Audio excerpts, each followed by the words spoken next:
impulse buys. So you've had a relative, I mean, I don't know, you've had a recently relative impulse buy or two. I've had multiple impulse buys. I'm just throwing money out the window right now. Yeah.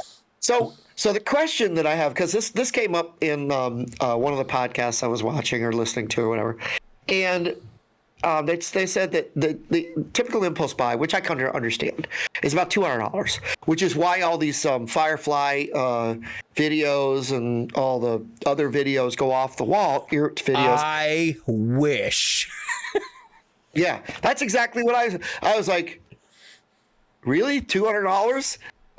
I wish I had a $200 impulse buy because I'd be a lot better off. My wallet would be a lot thicker.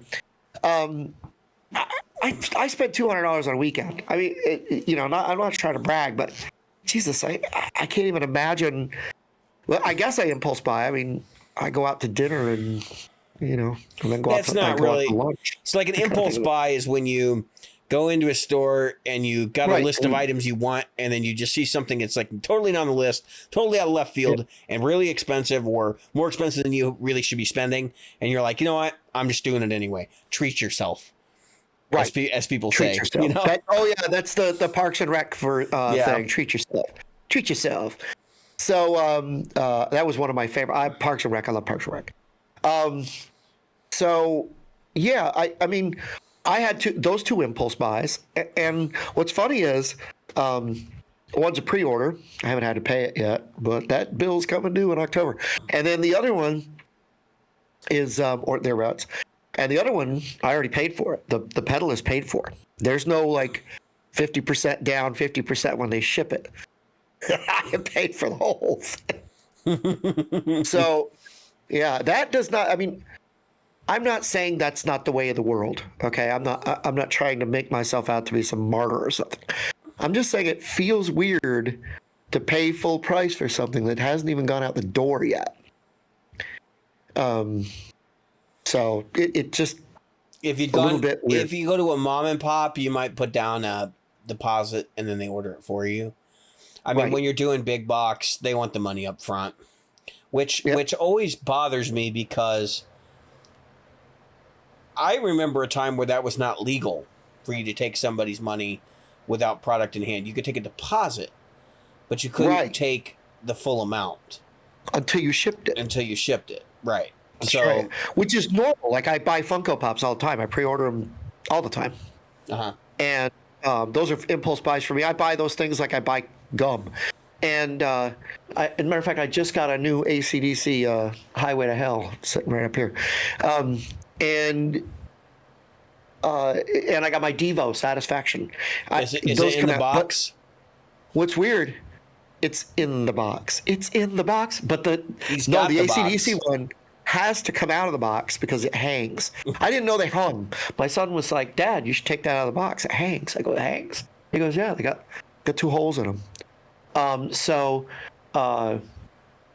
Anyway, that's going to go on the wall. But the thing is that this is what made me think of that, is that when you impulse buy, typically you have a little bit of time to go, maybe not. But Reverb, you impulse buy, that money is gone. Doesn't matter if the person didn't ship it. I mean, you have a certain amount of time. You might be able to call them and go, "Oh, I was drunk. I was a little high when I impulse bought that thing." I honestly think that Ibanez will have your guitar ready quick. Game Changer might run behind. And the reason I say Ibanez will have that guitar ready quick is because I suspect these have been going on the assembly line since last year. And I get. And that they were supposed to be a winter NAMM launch because the bass came out at summer NAMM last year. And the guy, they did release the what's the player's name? I forget his name. Ichi. Yeah, Iki. Yeah, whatever. I don't know how to pronounce it because I'm terrible with names. I'm not familiar with him. He was actually really surprising to see that guy get a top build new series guitar. But he's an incredible player. I watched some of the clips and stuff of him after it was announced, and I was like, yeah, all right. Makes sense. Sounds legit.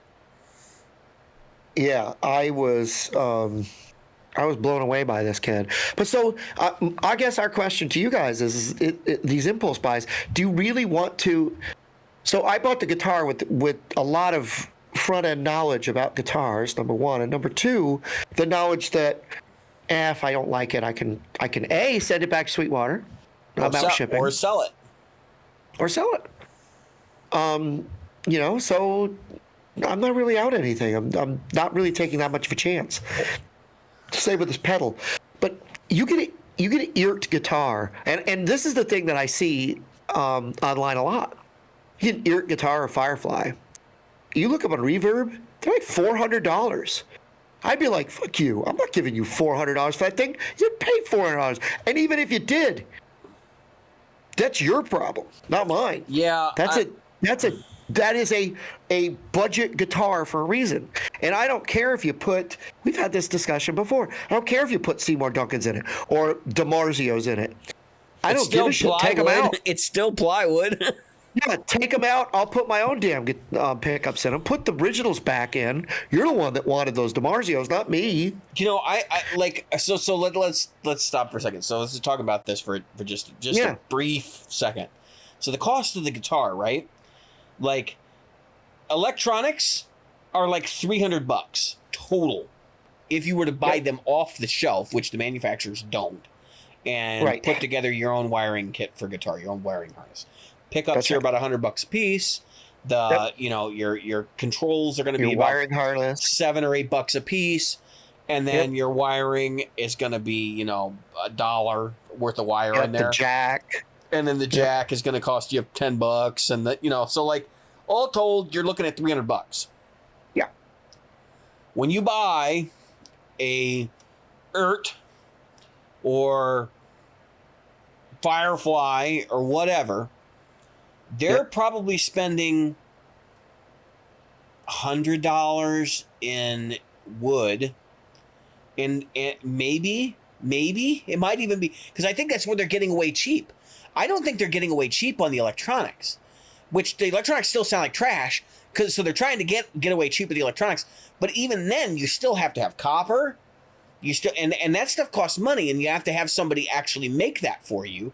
They're not winding their own pickups. They're going to Epiphone or whoever is running their factory at night, to make pickups for these smaller companies, and they're getting pickups there, and then those are going into these guitars. So the reality is this.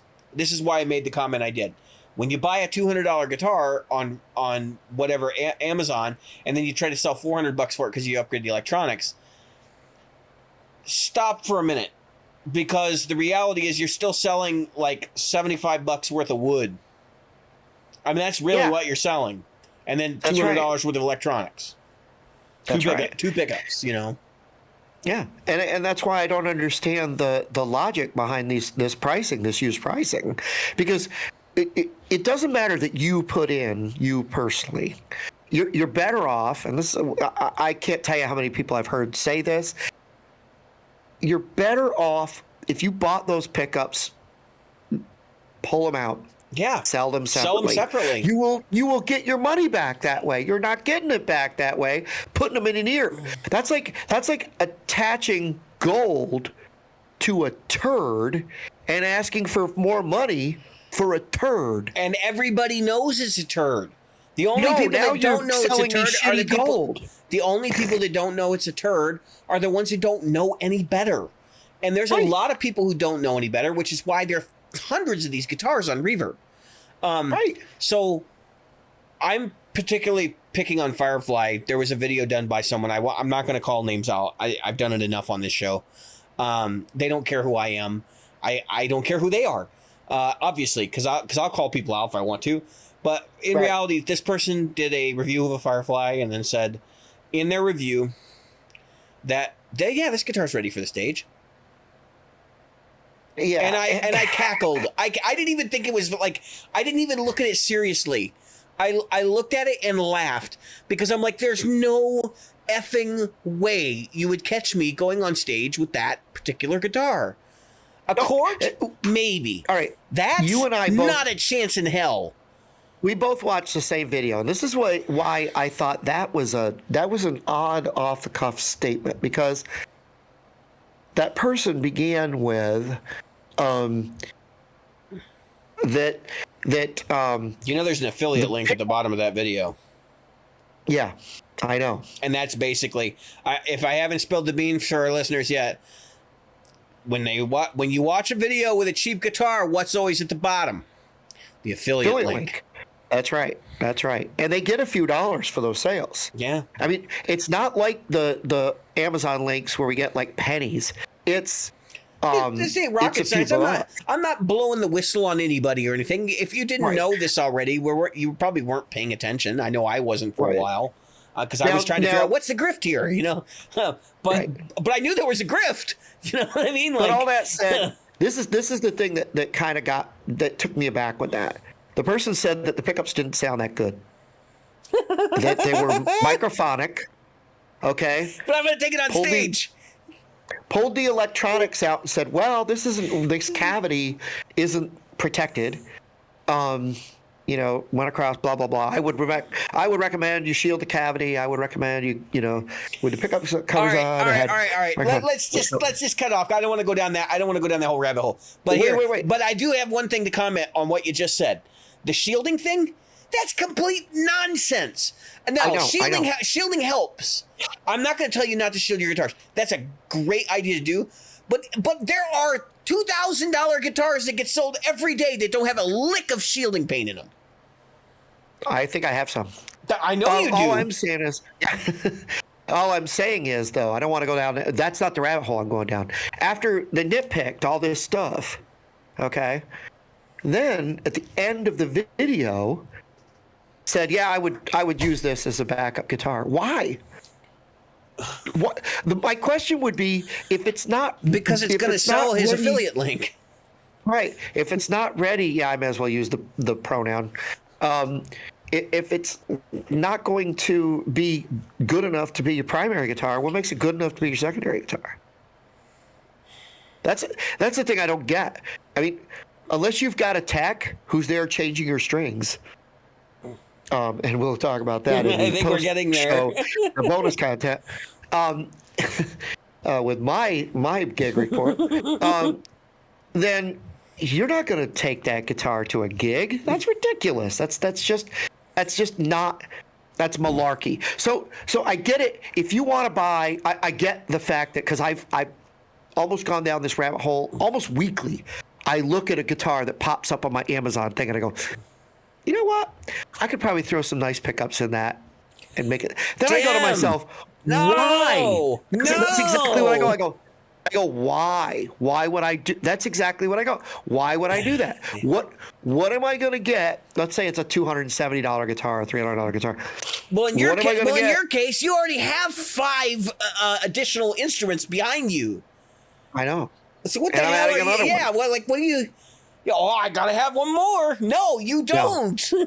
No, I don't. I don't need all these. Don't become a collector. Stop it. I don't need all these. I've already collector. I have one extra Les Paul. I mean, come on, it's kind of right there. It's like the SG that's in his bag out there. That's how many guitars I have. I forget to take them out of their bag because I'm like, okay, that one's for rehearsing and that one's for rehearsing. And then I go, oh crap! The fact that you have purposes for them is like mind-boggling to me. This one goes to open mic, Yeah, I do, and it's weird. It's strange, isn't it? Okay, this one goes to that open mic, but that one goes to that open mic. This one goes over. What the hell? This is the one I took to lessons, and this is and I got a friend of mine who goes the same thing. He goes, "Why don't I go? Well, they're all 25.5 inch scale or 24 3/4 inch scale, whatever Les Paul is." And except the Strat. Yeah, the Strat is 25.5 inch, right? But the point I'm making here is this. I get that you would want to do that. If you're a person that really wants to buy a lot of guitars and wants to have that project guitar, because that's what some people like to do. They tinker. That's cool. But don't then try to sell your tinker off like you're the tinker extraordinaire, because nobody gives a shit about what you like for tone. Right.